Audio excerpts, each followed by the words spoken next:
Yeah. Anytime I say that, by now you know it means Michael Buffer's around. Yeah. Nothing against Michael. Just don't need the headaches. Meltzer would say Kevin Green's pro wrestling career looks to be over after only 3 matches, as the new 6-year, $13 million contract he signed on August 26th with the 49ers includes a clause that restricts him from doing any pro wrestling until 2002. So that's the end of that. I also wanted to mention there's some other news here about the Thursday show. Oh, okay. Meetings were held this week regarding the new TBS Thursday Night Live show. If you hear any rumors about what it'll be, they're just rumors because literally nothing has been decided upon. The only thing that was made clear is that the show has to be as good as Nitro because TBS, with all the money they're paying for the show, won't settle for a second-rate Nitro. Talks about adding stars from the past and using the Thursday show to focus on the Guerrero, Malenko, Benoit types and give them more time to have better matches, or even using ex-UFC fighters to give it more of a shooting aura. Oh my God. Based on the things at the meeting and what Bischoff is saying on TV, it seems like his idea is to make Nitro a 2-hour NWO show and the new unnamed AWCW show, and to make it seem more like a promotional war between the two. For reasons alluded to earlier, that's a risky proposition on Mondays. Yeah. And I would agree. Of course, we know the NWO Nitro thing never really came to fruition. Probably better for it. You know, sold out seemed like a good idea until you actually did it. And then you're like, that doesn't really work. Yeah. So I do think there could have been something to making the Thunder show. I'm not going to say like a developmental show, but more of the quote unquote work rate show. Let's showcase some of these guys. Not unlike what NXT was a few years ago. I mean, it's not that long ago. People talked about NXT as if, you know, it was the greatest wrestling in the world. And then, of course, AEW came around and people quit being as excited about those takeovers. And a lot of those stars that you saw at the NXT shows went to the main roster, and their presentation there was just not in line with what you had seen in NXT. And, you know, just basically bungled. But it could have been cool. Because in this era, just take a look at the Rey Mysterios, the Juventudes, the Eddie Guerreros, the Dean Malenkos, the Chris Jerichos, the Chris Benoits. Making it a cruiserweight thing? Is that what you're saying? Making it what AEW is now. One badass match after another. Right. And I'm not saying that in an ugly way. I'm just saying let the heavyweight players keep doing what they've been doing on Nitro. Right. But let's and that could be heavy story. And that's not to say there wouldn't be stories on the Thursday show, but man, how many fucking balloons are there? They dropped them over the entrance. Now they're dropping them from the ceiling. All I could think, Tony, is how much money that costs. Like at the municipal auditorium is expensive. There's not like walkways up there. It's not easily accessible. You got to bring in equipment to get that shit up there. Yeah. I'm not exaggerating. They spent $10,000 on balloons here. Yeah. I'd be surprised if it was any less. Yeah. Think about that. Rubber filled with air, 10 grand. I know. Every time I see balloons now. Yeah. Every time. I'll think back. I'll always remember. Don't know when it was. I don't know what it was, but we were in Jacksonville at Daly's place, and we dropped balloons, and it was a windy day. And they just blew right out. They blew right out. I remember that show. Oh man. Oh, that was so fucking hilarious. Now, in the grand scheme of things, no, because we spent money. Yes. And we wanted to make it look good. But the fact that I'm looking up and all those balloons are going out the door. It's hilarious. Yeah, it is. I mean, don't get me wrong. I too, like you said, feel bad knowing that somebody spent a bunch of money. Yeah. Like, dude, I had no idea how much shit like that costs. Yeah. So, like, you know, for Ric Flair's last match, I'm like, hey, man, maybe we should have some confetti at the end. Mm-hmm. Buddy, that was thousands of dollars. Oh, I'm sure. And I'm like, are little bitty cut up sheets of paper? Yeah. I'm going to get Silva's fucking kids out there. Just like, I could, no. Yeah. But, you know, in the end, you make a call. Right. Well, it's got to look a certain way. All righty. But even still, it just blows me away. And now you see the pyro here, and I'm thinking, damn, their gate was $75,000. How'd they pay for all this? No, the pyro. They No. didn't. They lost money on this. Lost big money on this show. Which to me, as a small business guy, it's just like, it gets all over me. Can't be running money losing events. Nope. So how did you like being a wrestling promoter? One and done, daddy. It's funny because, you know, the internet has all these theories.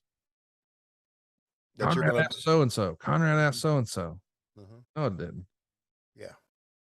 I mean, I'm not disparaging anybody at all, but buddy, I don't have a last match plan. It was a one-off for Ric Flair. Hmm. I wanted it to be a cool thing, and I feel like we checked the box. And Hmm.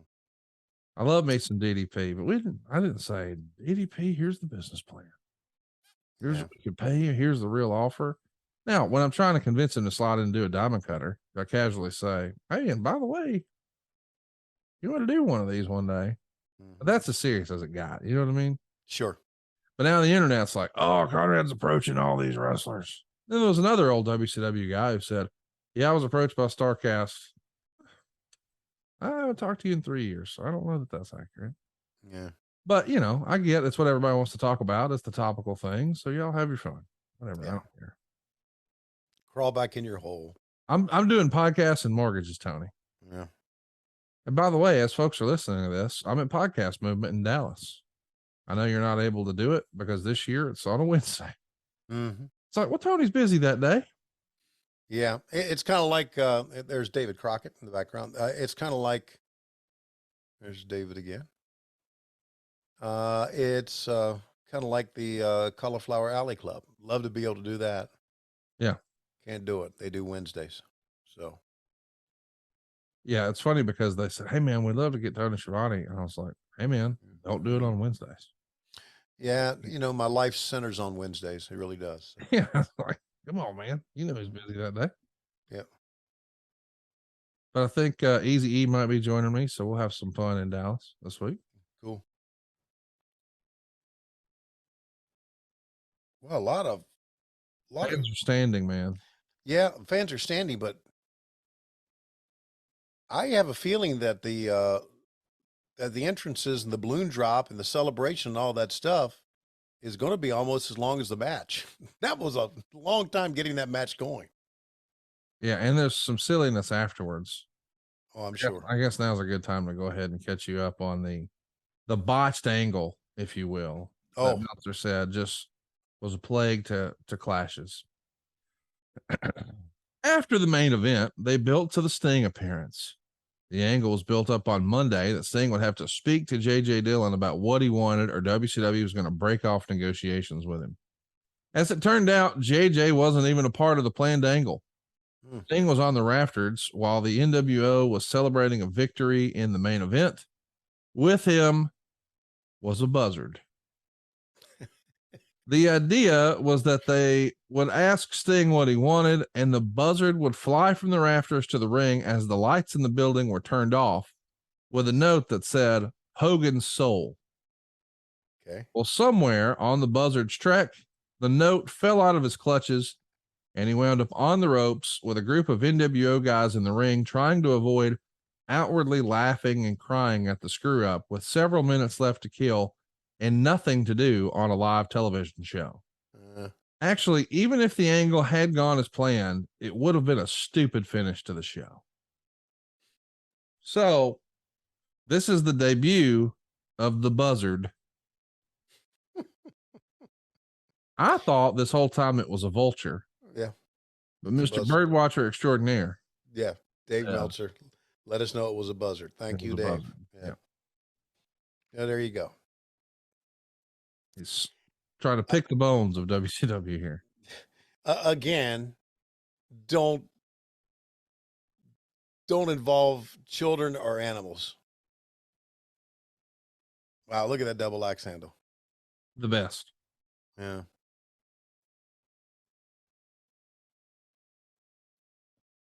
I miss the Macho Man. Can you imagine how much fun he would be having with wrestling these days? Amazing, isn't it? He and Eddie Guerrero both. Oh, yeah. Eddie would be having a great time.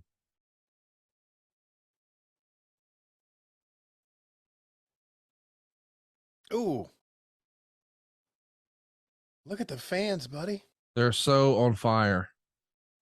They are into this. This was the DDP era, wasn't it? Oh, I big mean, time. this is I mean, there's really not another way to say it. He's just over like Rover, man. yeah, man. And it's this feud here in 1997 with Savage that made him. He still to this day gives all the credit to Savage. Oh, sure he does. I've heard of the podcast. I've talked to him about it. Savage knew what he was doing, man. How fun is it too when you think about, just take a look at this, the relationship he had with Randy Savage and then with Scott Hall. Neither one of them there anymore. Mm-hmm. Miss Elizabeth on the outside. Unfortunately, she's not there anymore. Mm-hmm. And Lex Luger, somehow, the most positive guy. What a great guy. Yeah. I want to recommend to everybody, we don't normally shield like this, but go out of your way to see the Lex Luger A&E biography they did. And Tony, you would love it. You know, Megan doesn't like wrestling, hates everything about it. Yeah. But I convinced her, I said, hey, this is on Lex. I think you should watch it. She was so glad she did. It's a great story. He approaches life and wrestling in such a different way than you would expect. Every opportunity to have a cop out, an excuse, some bullshit line. And man, Lex just owns his shortcomings and it's refreshing. Mm-hmm. And he's such a positive person. And I know that a lot of that is his spirituality, and some of our listeners don't believe whatever. I understand. But man, how could you not be inspired by the Lex Luger story? Go out of your way to check it out. Highly recommended.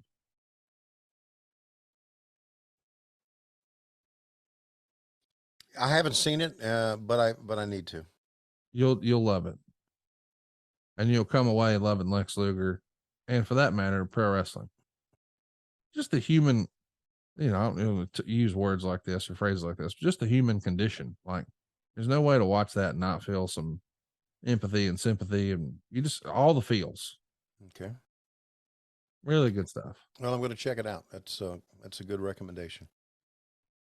And by the way, I did see your stupid ass Joe Pera Talks to You. Mm-hmm. Watched the very first one. Mm-hmm. Got all over me. Mm-hmm. My wife looked at me like I had flaming turds hanging out of my mouth. So I'll have to watch the rest when she's not around. Her and Lois have the same take. Yeah, I know. But buddy, it tickled me. Yeah. Just really understated comedy. That's what it is. I'm going to spoil the premise of the first episode. Yeah. He's trying to explain to you the difference in rock formations in his area. That's right. As riveting as it sounds. Right.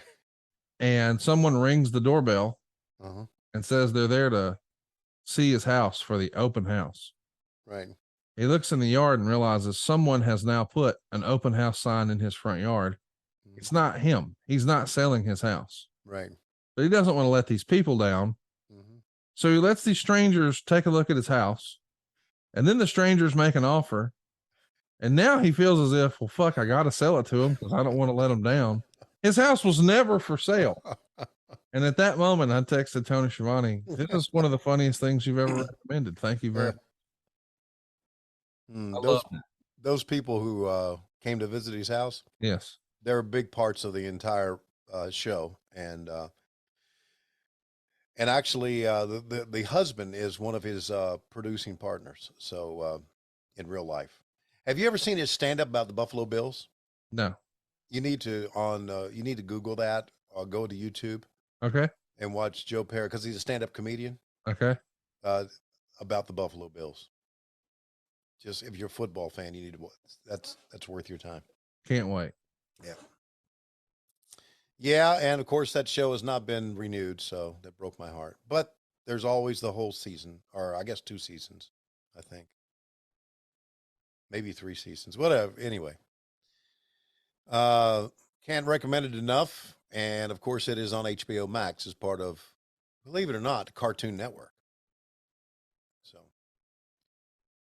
HBO Max, maybe my favorite streaming app. Legit. oh, no question. Without question. I saw there's a whole bunch of changes coming too. nervous about that.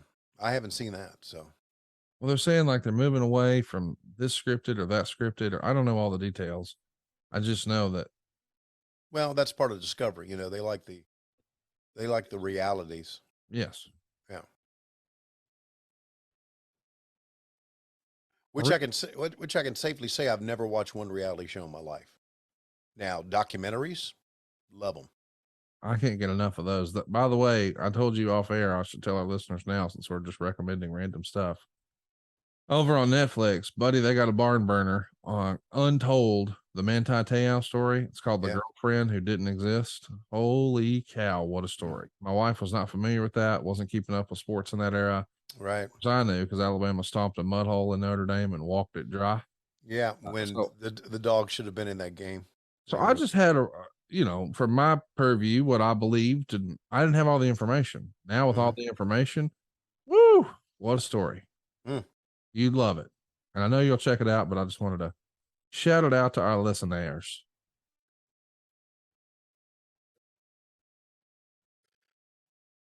By the way, I'm happy to tell you that I no longer have goose problems at the lake.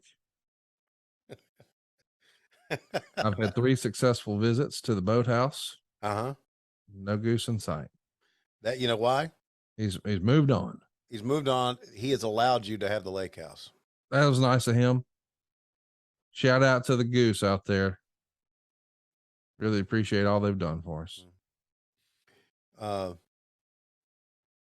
Also, shout out to our good friend, longtime low-key big hog Rajiv, who sent me that sign from the London Underground, which is a legit sign. It's not a joke. It is. Yes, it is. More fucking balloons, Tony. Yeah. More fucking balloons. I would be worried if I was the animal handler. I mean, you reckon vultures have spent a lot of time around balloons? Maybe a foreign concept to them. That could be. I mean, I'm sure when he's just flying through Sandy Springs, Georgia, he's not fucking. Oh, look at there. So we see the flyers here that are coming down from the ceiling. The first year, NWO 2 Suite.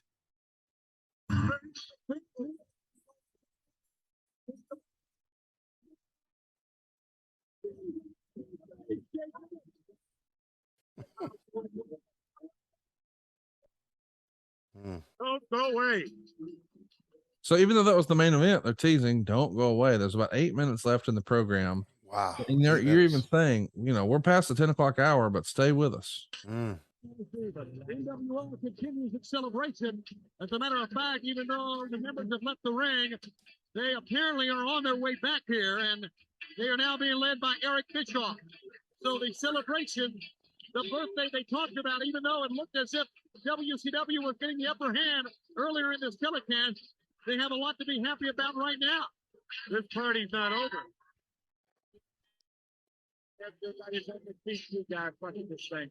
They're going to come back to the ring now. At a birthday party. They were just in the ring. Now they're headed back to the ring, this time with Eric Bischoff, who actually looks pretty cool here with his sunglasses indoors at night. That's normally a douche move, but somehow Eric's pulling it off. Yeah, he's got that. Got the 5 o'clock shadow coming in. Yeah, he does look cool, doesn't he? Those white teeth just glowing. Again here in the Municipal Auditorium in Nashville. So they're killing time here, of course. They're hoping this bird flies down with a note. Buzzard. Yeah. What did I say? Bird. Well, it is, right? Yeah, it's a bird. Not what but I just wanted to say buzzard because I like that term, buzzard. Do you think it was a buzzard or a vulture? Aren't they the same thing? I don't know. Let's look. I think they are, kind of. I think isn't. Oh, he's looking the up. Turkey vulture, also known in some North American regions as the turkey buzzard. So I'll be damned. Yep. All right. Yep. So it says in North America, a vulture is a vulture, a buzzard is a vulture, and a hawk is a hawk. Okay. In the rest of the world, a vulture is a vulture, a buzzard is a hawk, and a hawk is sometimes a buzzard, although they're fuck this. Fuck all this. Can you imagine if you were an ESL motherfucker trying to figure out what to call this shit? Well, it's this sometimes, but most of the time that, and sometimes not. Fuck all that. How about the dumbass that wrote that? Get a In life. North America, a vulture is a vulture, a buzzard is a vulture, and a hawk is a hawk. By the way, I really wish the Legion of Doom were here so a hawk is a hawk. Look it up, Schiavone.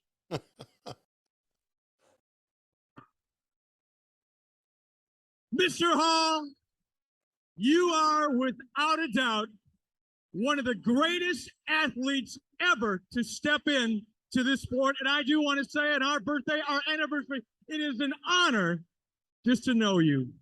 Oh, shucks. I think you're great too.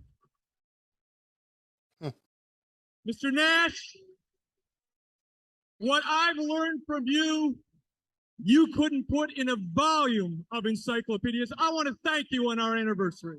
I just want to say it's been sweet for the last year to be shagging in the WCW rotten, baby.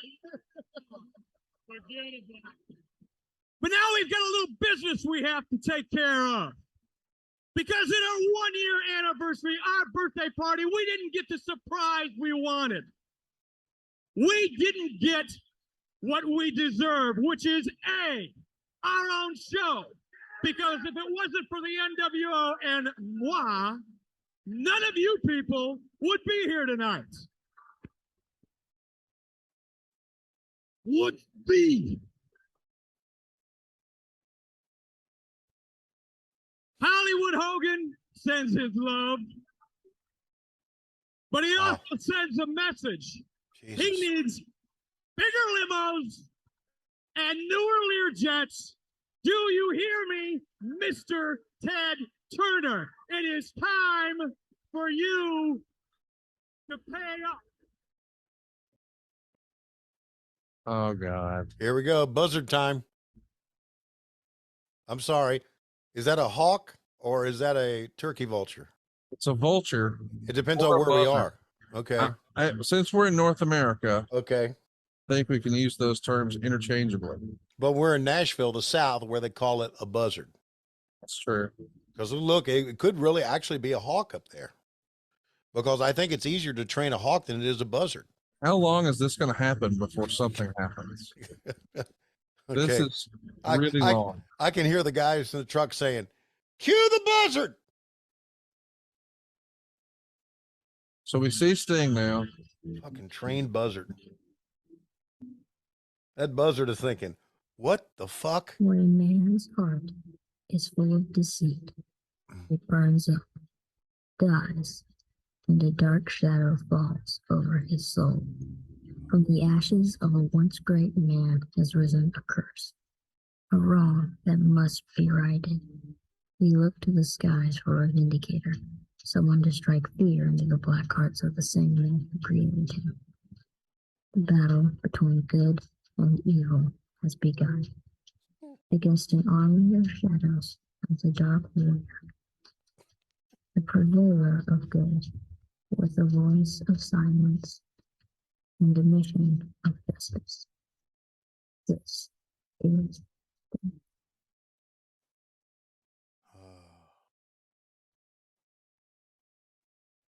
Oh, man. Some dumbass Sting's still at the top of the rafters with the bird. yeah.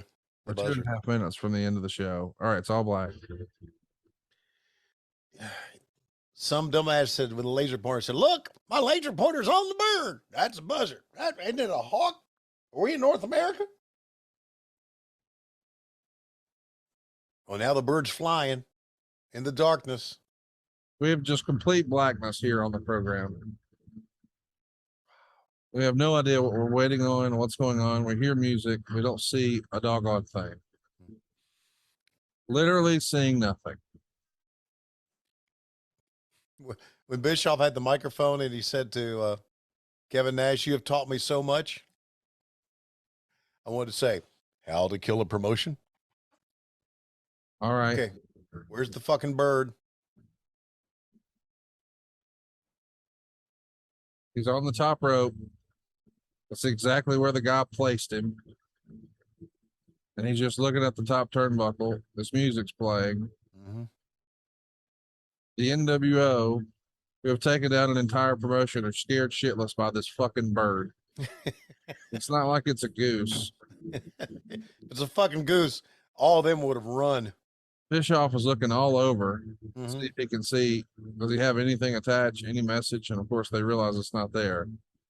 Scott Hall's looking around on the ground trying to find something. Yeah, Nobody here's knows here. what the fuck to do. Scott Hall picked up a piece of paper. He And tore worked it. Yeah, he worked it and he said, here. Look, he dropped it. See, Scott Hall, man, is doing a great job. Fucking buzzer going to pick your bones, buddy, but he ain't going to. Kevin Nash threatening to hit the bird with the belt.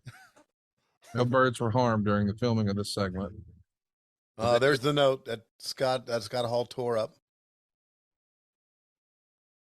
They're telling the bird, get out of here, bird. Okay, track it. See what the dumbass announcers are saying here. We are tracking it, Tony. We are? That noise is what is happening. Okay, there's no talk. No, Yeah, you guys are as dumbfounded as the guys in the ring. God, And that's it. That's how the last Clash of the Champions goes off the air. with a fucking bird. Yes. Now, here's the real question that everybody's going to want to know, and they're going to blow us up on social. So I'm going to ask it now. I know you don't know the answer, but I know if I don't ask, I'm going to get burnt online. So here we go. You ready? All right. Yes. Who was the voice of the little kid? Whose little kid is that? That's got to be Eric's son, isn't it? There's no way. Do you think? That's the first thing I thought of, that it was Garrett. I got to ask. Okay. Overall, Tony, that's it, baby. That's the last Clash of the Champions. What'd you think? Thumbs up, thumbs down, thumbs in the middle. Thumbs down. Yeah. Okay, sorry. Thumbs in the middle. Thumbs in the middle because Alex Wright and the Ultimo Dragon, that was a good match. Andy and Jericho were good. Jericho's a good match. The luchadors, for the short amount of time they had, did what luchadors do. They were working hard. Mm-hmm.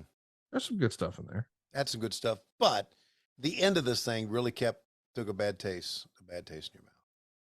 Well, boys and girls, that'll do it. I can't believe this is real, but we've reached the end of another What Happened When with Tony Schiavone. And boy, do we have some fun stuff planned for you. Real quick, Tony, I want to just run through what the next handful of topics might include here on the program. We got World Championship Wrestling from August 29th, 1987, where we see Tully versus Nikita. Wow. Pick it up a couple of weeks later in September to September 12th, 1987. We'll see Barry versus Arn. We're going to watch in mid-September Fall Brawl 95, which is the last Fall Brawl before the NWO. And then we'll round out the month of September with some more really fantastic stuff from the Jim Crockett Promotions era from September of 87. It'll be Tully and Arn versus the Rock and Roll Express. Fantastic. And then the Midnights versus Nikita and Barry. So lots of fun stuff coming. And then, well, some not so great stuff. Halloween Havoc 1999, the first pay-per-view with Vince Russo, I believe, is what we'll do in October. And we're even going to think about doing WWF World Tour 1990, which I think is a video home, a VHS release that you actually helped put together. So, and I also think I was there for those matches. As a matter of fact, I think if I'm right, Lord Alfred and I are on the call. Can't wait. Matches. Yeah, going to be a lot of fun. Lots of fun stuff coming your way. And of course, we're gearing up because in real life, you and I are getting ready to go do our thing in Chicago, not just for All Out, not just for Rampage, not just for Dynamite, but also low key Big Hog weekend, Top Guy weekend, lots of fun stuff planned coming your way. And of course, you get all these shows early and ad free over at adfreeshows.com. But what you really need to know is that unfortunately, all good things must come to an end, including this show, Tony. It looks like it's about that time. Ladies and gentlemen, up in the rafters, take a look. It's Dave Silva, and on his hand is a goose. That's not just a regular goose. That's a Canadian goose. And that is not a hawk, and that is not a turkey buzzard. That is a fucking Canadian goose. And oh my God, the walkway breaks, and Dave Silva is plunging down, straight down. Oh, that's okay. He lands on the set of dinner in a movie, and he lands in the salsa. Ha! Who would have known? We're desperately out of time. See you next week on What Happened When. We come to you Wednesdays on Cumulus, but Mondays exclusively and ad-free on Patreon, patreon.com/WHW Monday. And of course, adfreeshows.com. Hey, Tony, before I go, I forgot to tell you, did you see Corey Ryan Forrester's social media this week? No, thank God. Go check it out. He had a video go viral where he was running through the cost of foods these days, and he had funny names for what the foods were. Yep. When he hit one, I think it was the third one, I immediately stopped watching and texted him, "This is one of the greatest things I've ever seen."